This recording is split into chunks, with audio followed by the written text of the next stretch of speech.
ইসলামী আন্দোলন বাংলাদেশের সাথে যখন আসন সমঝোতা নিয়ে সমস্যা হচ্ছিল জামায়াত ইসলামী বাংলাদেশের, তখন জামায়াতের আমির একটা খুবই ইন্টারেস্টিং স্ট্যাটাস দিয়েছেন। এটা নিয়ে একটু কথা বলতে চাই। আমরা জানি যে আসন সমঝোতা শেষ হয়ে গেছে, ইসলামী আন্দোলন নিজে নির্বাচন করতে যাচ্ছে, কিন্তু এই স্ট্যাটাসটা ইজ ভেরি ইন্টারেস্টিং। আমি এটা নিয়ে যা বলবো এটা একটু বলে রাখা ভালো। এটা যদি এমন হয় যে আমি যেটাকে ইন্ডিকেট করছি সেরকম কোনো স্ট্যাটাস তিনি আগে দিয়ে থাকছেন, তাহলে আমার আসলে এই বক্তব্যটা আর প্রয়োজন নেই, সেটা আমি প্রত্যাহার করব। আমার চোখে পড়েনি, তাই আমি সেটা নিয়ে বলতে পারছি না। কেন বললাম কথাটা একটু বলছি। ওনার স্ট্যাটাসটা আমি একটু পড়ি। প্রিয় সহকর্মী ও সম্মানিত শুভাকাঙ্ক্ষী, আসসালামু আলাইকুম রহমতুল্লাহ। সম্প্রতি লক্ষ্য করছি কেউ কেউ জামায়াত ইসলামের প্রতি সংহতি ও সহানুভূতি দেখাতে গিয়ে ভ্রাতৃপ্রতিম সংগঠন ইসলামী আন্দোলন বাংলাদেশের ব্যাপারে অনাকাঙ্ক্ষিত ও বিভ্রান্তিমূলক বিভিন্ন মন্তব্য লেখালেখি সামাজিক যোগাযোগ মাধ্যমে শুরু করেছেন।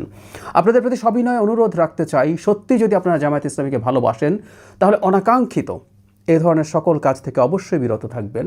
ধন্যবাদ সবাইকে। ভালো কথা, এই স্ট্যাটাসটা ইজ নট ব্যাড, কিন্তু খারাপ লেগেছে যে জায়গায়, সেটা হচ্ছে ইসলামী আন্দোলন ভ্রাতৃপ্রতিম সংগঠন বলে এখানে অপপ্রচার বিভ্রান্তিমূলক কথা বলা নিষেধ করা হচ্ছে। অথচ জামায়াত ইসলামীর হয়ে, ওনার তো স্বীকার করবে না, ওনার বক্তব্যটা খেয়াল করি, কেউ কেউ জামায়াত ইসলামের প্রতি সংহতি ও সহানুভূতি দেখাতে গিয়ে, মানে এরা জামায়াত ইসলামী না, টোনটা এরকম দূর থেকে এটা দেখাচ্ছে, আমি মনে করি এরা জামায়াত ইসলামী। তো তারা যেটা বলছেন অনাকাঙ্ক্ষিত ও বিভ্রান্তিমূলক মন্তব্য করা। জামায়াত ইসলামের লোকজন, এটা যে খালি জামায়াত ইসলামের লোকজন করছে তা না, অন্যান্য দলের লোকজনও করে না তা না, কিন্তু আমি প্রায় একটা কথা বলি, যে দলটা ইসলামী শব্দটা ব্যবহার করে, যে দলটা ইসলামকে ভিত্তি করে রাজনীতি দেখানোর চেষ্টা করে, তারা এটা করেন না, এটা ইটস এ ডিফারেন্ট ডিবেট।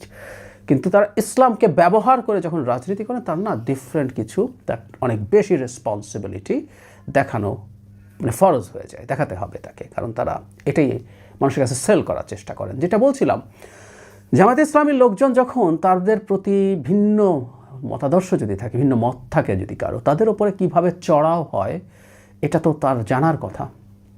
আমি জামায়াত ইসলামীর অনেক নেতার সাথে যখন টক শো করেছি টিভিতে, আমি প্রত্যেকেই একটা জায়গা সম্পর্কে বলার চেষ্টা করেছি যে অন্য কিছু না, আমাকে গালিগালাজ নিয়ে আই ডোন্ট কেয়ার, আমার মন্তব্য খোলা থাকে, এটাতেও আপনারা প্রচুর গালিগালাজ করতে আসবেন, আমি এটা একেবারেই নিশ্চিত। যে কোনো গালি, ভয়ঙ্করতম গালি, মাকে তুলে গালি, আমি জানি। কিন্তু আমি একটা কথা বলতাম যে আপনাদের তো আসলে ডেমোক্রেটিকলি এনগেজ করা শিখতে হবে। আপনাদের এই লোকজন যারা আছে না আছে, সেটা বট হোক আর মানুষ হোক, তাদেরকে একটু বলা যে তারা যাতে এইগুলোর চাইতে রাদার ডিবেটে এনগেজ করেন। এটা তারা চালিয়ে যাচ্ছেন। কিন্তু আমরা জামাতের আমিরকে কি কোনো দিন দেখেছি তিনি আহ্বান জানাচ্ছেন তাদের হয়ে, যারা তার ভাষ্য মতে, মানে এরা জামাত করে না, তার হয়ে, শুভাকাঙ্ক্ষী হয়ে এসব করছে? আমার চোখে পড়ে। যে বললাম, উনি যদি এই ধরনের স্ট্যাটাস দিয়ে থাকেন, কাইন্ডলি আমার এখানে মন্তব্যে শেয়ার করতে পারেন। সেই ক্ষেত্রে আমি আমার মানে যে ভিডিওটা করলাম সেটা প্রয়োজনীয় হয়ে যাবে, কিন্তু আমার চোখে পড়েনি।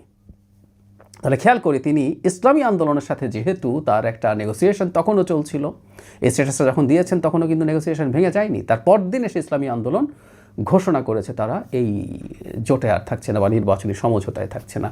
তখন যখন স্বার্থের প্রয়োজন, তিনি রীতিমতো একটা স্ট্যাটাস দিয়ে সবাইকে শান্ত হতে অনুরোধ করেছেন, কারণ এই সব পাল্টাপাল্টি কথাবার্তায়, কারণ তার ধরেন লোকজন ইসলামী আন্দোলনের বহু কর্মকাণ্ড, বিশেষ করে হাসিনা বন্দনা ইত্যাদি ইত্যাদি সামনে এনে প্রচুর আক্রমণ করছিল।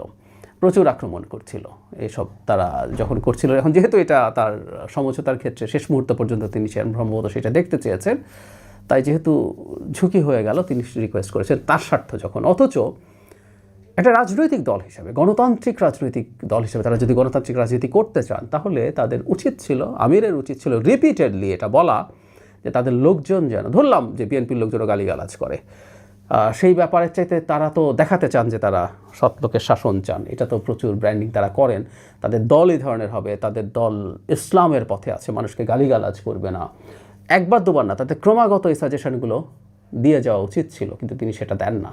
তাতেই আমি মনে করি যে তার দলের পক্ষ থেকে আসলে এই ধরনের প্ল্যান বা ডিসিশন আছে বিরোধী ভয়েসকে গালিগালাজ তো বটে, এমন সব ট্যাগও করা যেটা ইভেন তাকে ভয় পাইয়ে দেয়, ইসলাম বিদ্বেষী, নাস্তিক, মানে জামায়াতে ইসলামের বিরোধিতা করা মানে ইসলাম বিদ্বেষী, নাস্তিক, কাফের ইত্যাদি ইত্যাদি।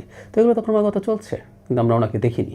এটাই খুবই মর্মান্তিক ব্যাপার। এবং আবার অর্থে ভালো, এসব বলার মাধ্যমে, এই স্ট্যাটাসের মাধ্যমে তিনি তার মানসিকতা, তাদের দলের স্ট্যান্স আমাদের কাছে স্পষ্ট করলেন।